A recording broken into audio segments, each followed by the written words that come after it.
All right, you knucklehead space alien freaks.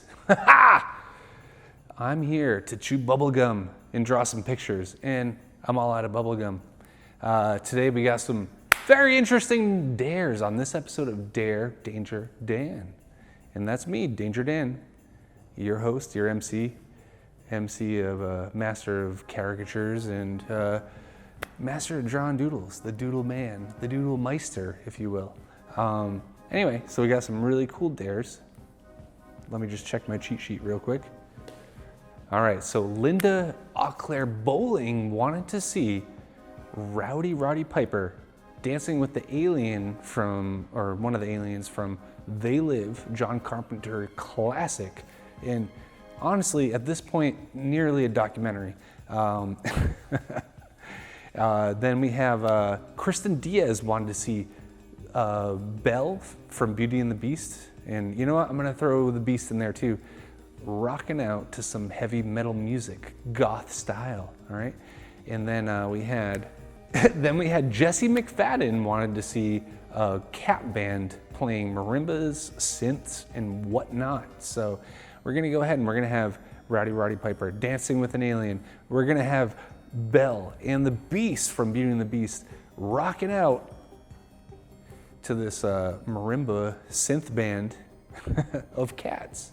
All right, so all you live viewers out there, as I'm going forward, I'm gonna probably get to the cat band last. So if you wanna think of some famous cats, maybe, just maybe, if you send in that live dare, I might make it part of this drawing and I will definitely give you a shout out. So stick around, stay tuned. I'm gonna start doodling right away. And I looked everywhere, can't find my bubble gum, so. So if any of you wackadoos out there in TV land have not seen John Carpenter's They Live yet, you gotta go out and watch it right now. It's I'd say a high-end B movie, maybe a B plus movie, if you will. Everybody knows about the subliminal messaging in advertising. Obey, consume, if you will. This movie kind of originated the whole concept. Nowadays, you can see sort of an Andre the Giant image with the word obey associated with it. That's actually a Providence artist. Trying to think of it. Shepard Fairey is the guy that sort of made all those. He's from Providence. I'm from Providence, so hey, Shepard, what's up, buddy? Anyway, but he sort of created this whole pop icon sort of thing, but it really spread it out of John Carpenter's John Carpenter's They Live. And anyway, basically, if you haven't seen it, Roddy Piper is virtually a homeless construction worker walking around, and he finds a box of sunglasses. He puts them on, and then he sees that every advertisement actually, when seen through these glasses, reveals the subliminal message, which is obey, consume. So when I was just like a little dude watching 80s wrestling, I always thought Roddy Piper's name was just Roddy Piper. I was like, why is it, why do they have to say it twice? But twice is nice, I guess. And then he also wore a kilt, which, Roddy Piper, where in there are you just like getting the Scottish vibes? I'm guessing he just is Scottish, but he didn't have an accent or anything. So what was up with the kilt there, Roddy Piper? So actually, Beauty and the Beast is one of the Disney movies I got to see in theaters when it first came out. I'm not talking about that remake, that live action remake. What is that? I saw that movie. It was garbage. Like, what's the point?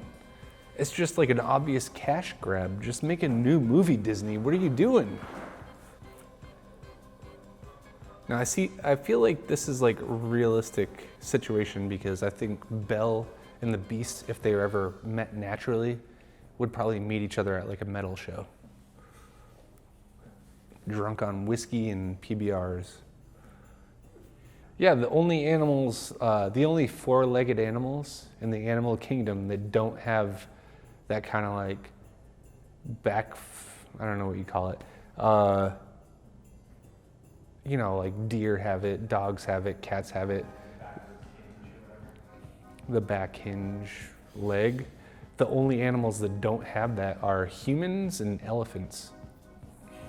So there's actually a very not famous photo of me when I was like, maybe like 9 or 10 years old, where I'm wearing, they used to have the Cat in the Hat hats. They were just like, you could buy them at the mall, you could buy them at the dollar store. They were just like cheaply made out of felt. Don't really see them around anymore, but for a while they were pretty popular, like just like garbage thing you could buy at Spencer's or whatever.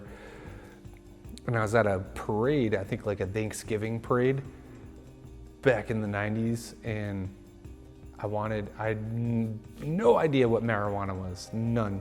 I'd never smoked it. I mean, I kind of heard about there being like a drug called weed, but I didn't know what it was or what it did.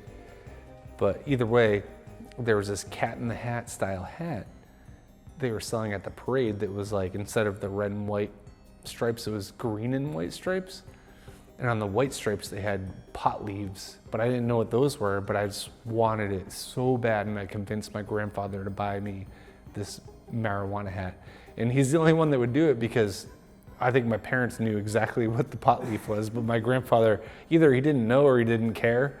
He totally bought me the $10 Cat in the Hat hat, and there's a picture of me looking like totally out of it, just like, you know, like when you're a kid and you're just like signed off, like your brain is just nowhere. You're just like, I'm just a kid, like,